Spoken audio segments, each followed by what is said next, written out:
Today we will study about unit and dimension. Please subscribe my YouTube channel and follow my Facebook page below the link. Unit and dimension में पहला topic आइए unit. Unit का मतलब है first of all जो definition दिया गया था वो दिया गया था कि the smallest part of measurement is called unit. लेकिन नाउ इन डेज अभी का जो वक्त है, अभी के समय में सबसे स्मॉलेस्ट कौन है ये कहना पॉसिबल नहीं है। ये लॉन्गेस्ट कौन है ये थोड़ा पॉसिबल हो भी जाए तो शॉर्टेस्ट कौन है, सबसे स्मॉलेस्ट कहना ये पॉसिबल नहीं है। इसलिए अब डिफिनेशन बदल दिया गया। अब बताया जाता है the standard form of measurement is called unit. Standard का मतलब मानक हुआ, यानी हमारे जो पूर्वज रहे हैं वो किसी चीज को माने कि ये 1 kg होगा, ये 1 सेंटीमीटर है, ये इतना मीटर है, उसी को हम टॉलरेट कर रहे हैं, उसी को लेके चल रहे हैं। तो ये the standard form of measurement is called unit. There are 3 types of unit. पहला है फंडामेंटल, जिसे आप बेसिक भी कह सकते हैं। दूसरा है डिराइव्ड और तीसरा है सप्लीमेंट्री।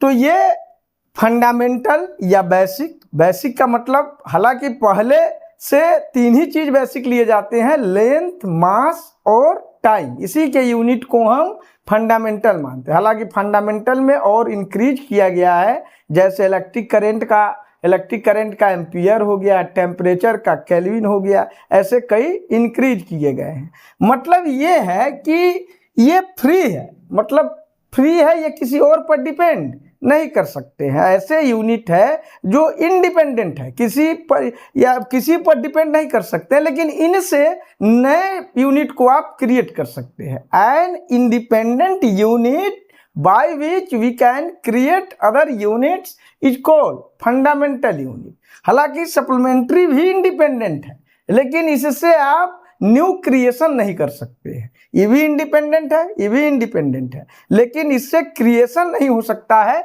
जबकि फंडामेंटल से क्रिएशन हो सकता है। और ये है डिराइव्ड। डिराइव्ड का मतलब the units which are derived from fundamental units और basic units is called derived unit. वैसे यूनिट जो फंडामेंटल यूनिट से डिराइव्ड किए जा रहे हैं वे सभी आपको डिराइव्ड यूनिट कहलाएंगे। जैसे लेंथ का जो यूनिट है वो है SI यूनिट मीटर है, और यहाँ अगर आप किसी का स्पीड का यूनिट देखते हैं तो मीटर पर सेकेंड, यानी यहाँ 2 लिया गया है। यहाँ एक लेंथ का यूनिट है और यहाँ एक टाइम का यूनिट है। लेंथ और टाइम के यूनिट को से मिलाकर बन गया डिराइव्ड यूनिट। और ये सप्लीमेंट्री यूनिट, ये भी इंडिपेंडेंट है। इंडिपेंडेंट में 2 है, यूनिट ऑफ प्लेन एंगल और एक है unit of solid angle. Plane angle का रेडियन है, जिसे आप C से रिप्रेजेंट करते हैं। इसका स्टेरेडियन है, जिसे आप SRD से।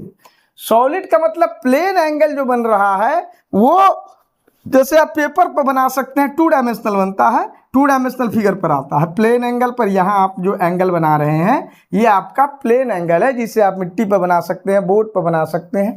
लेकिन जो सॉलिड एंगल है, जैसे मान लीजिए क्रिकेट का बॉल आ रहा है, आप उसे ऐसे कैच कर रहे हैं, तो ये जो यहाँ एंगल बन रहा है ये हमारा होगा सॉलिड एंगल।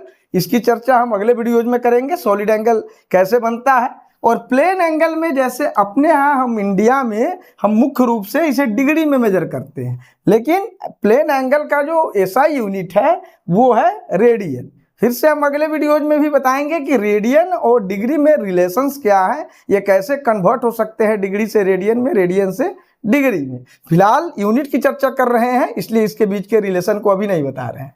अब फंडामेंटल हो गया, डिराइव्ड हो गया, सप्लीमेंट्री हो गया। अब सिस्टम ऑफ यूनिट बनाया गया, सिस्टम्स ऑफ यूनिट।